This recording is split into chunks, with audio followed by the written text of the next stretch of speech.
Morning, my friends. This is MLive Chief Meteorologist Mark Torregrossa. Welcome to the MLive Morning Weather Update, brought to you by Consumers Energy. Got some significant severe weather that could develop in Minnesota, western UP, Wisconsin, move southeast, and it might clip the southwest quarter of the state. Be honest with you, we got to watch everywhere. So let's get to it here. Now, first off this morning, what you can get out of this morning's radar is the movement of the storms as we go into tonight and tomorrow morning. Notice that thunderstorm complex by Minneapolis moving not quite straight south, but a little bit to the east of south. And that's the movement that we'll see on the storms overnight tonight. So for Michigan to get hit by severe weather, we probably have to see a severe thunderstorm complex in the northeast part of Wisconsin, and that would just clip the southwest corner of the state from maybe Grand Rapids, but definitely down in the Benton Harbor, St. Joe area, maybe Battle Creek and Kalamazoo or so. Hey, good morning, everyone. Good morning, Ann Stevenson and Kathy Humphrey. Good morning. And Karen McDonald, good morning from Matawan? I'm not really sure how to say that one, to be honest with you. Okay, so satellite picture. Let's see. Satellite picture here. You could see the thunderstorm complex. We're shaping up for a nice day here in lower Michigan once the fog burns off in places.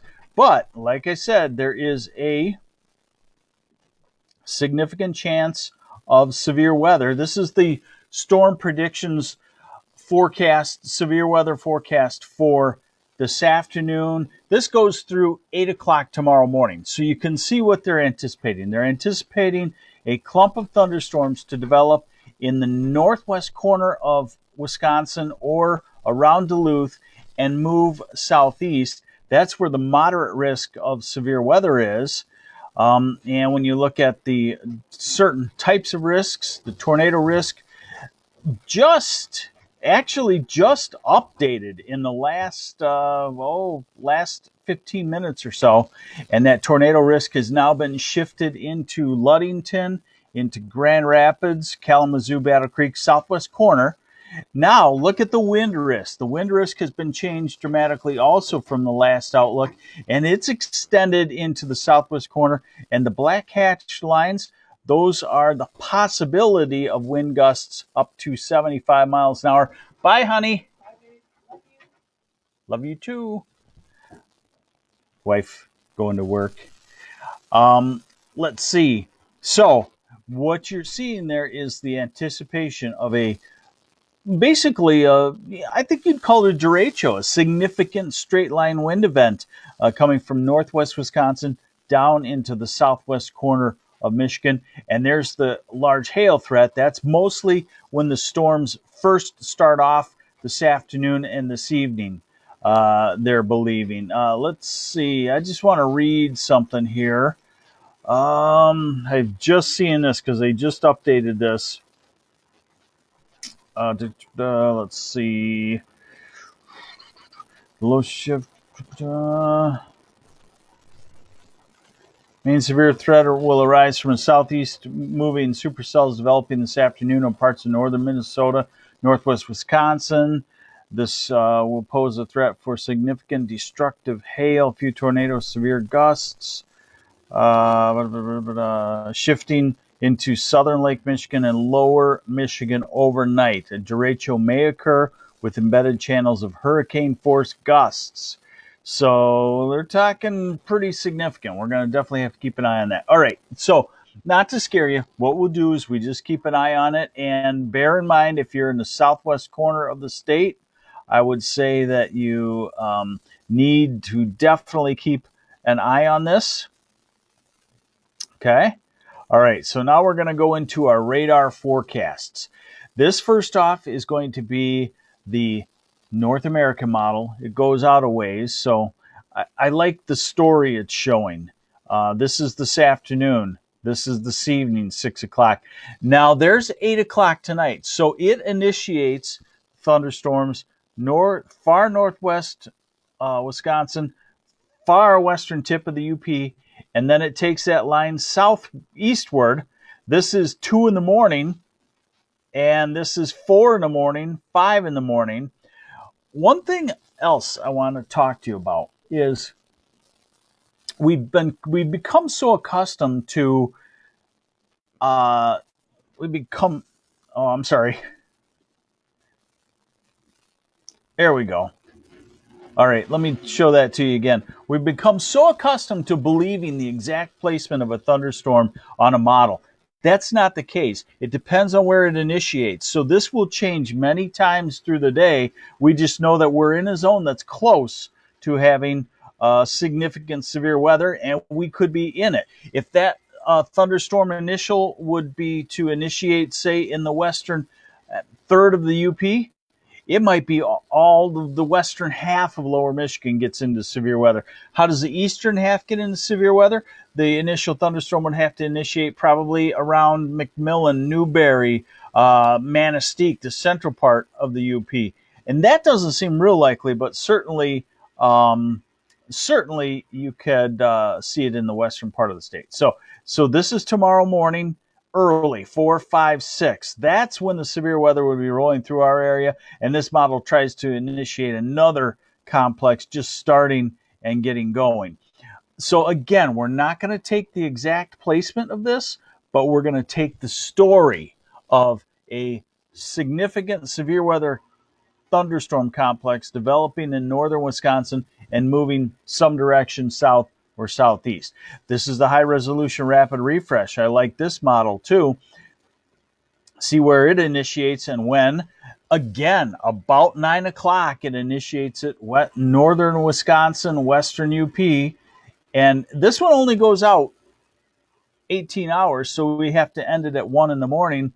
But there you can see again, Green Bay, Milwaukee, and perhaps Muskegon, Grand Rapids, Holland, South Haven, Kalamazoo, South Bend. The one thing that we would have in our favor is that 4 or 5 o'clock in the morning, the time least likely for severe weather, but it has happened. I've seen our worst derecho in modern history. What was that? 1998 Memorial Day weekend. That hit, that hit the Walker area with 100 plus mile an hour winds at 4 or 5 in the morning. So it certainly can happen, but chances are on our side that it will weaken some if it comes through towards sunrise. So then we jump to the European to see what's going on after that. So we go into Thursday afternoon, quiets down. Friday, we really cool off. Friday is a dry day. Saturday now looks like a disturbance from the north, showery weather. This is Saturday afternoon in the north, and then Saturday night in the south, showery type weather, much cooler type weather, not severe weather. And even Sunday, maybe some instability showers around. Yes, Kimberly Zeismer, 1998 derecho was crazy. Not saying that will happen. I just wanted to point out that 9 out of 10 lines of severe storms weaken at sunrise, and we found that if they don't weaken and they actually strengthen toward sunrise, then they are very strong and very significant. So we'll keep you updated on that through the day. And as we go into next week, things look a little quieter. Things look a little cooler too. This is today, high temperatures upper 80s in Grand Rapids. That fuels the storms. Tomorrow we're looking at low to mid 80s in the southeast and cooler after that. Friday we're looking at low to mid 70s south, 60s north. And on the weekend we're looking at 70s, and Sunday maybe high temperatures only in the upper 60s. Hey, good morning, Mark Ashworth from Leroy, Michigan. Melanie Maxwell, thanks for watching as well. All right, so good day today. Significant severe weather possible. Wisconsin, UP, southwest quarter of lower Michigan just upgraded into a more significant look, but it all depends on where that thunderstorm initially starts.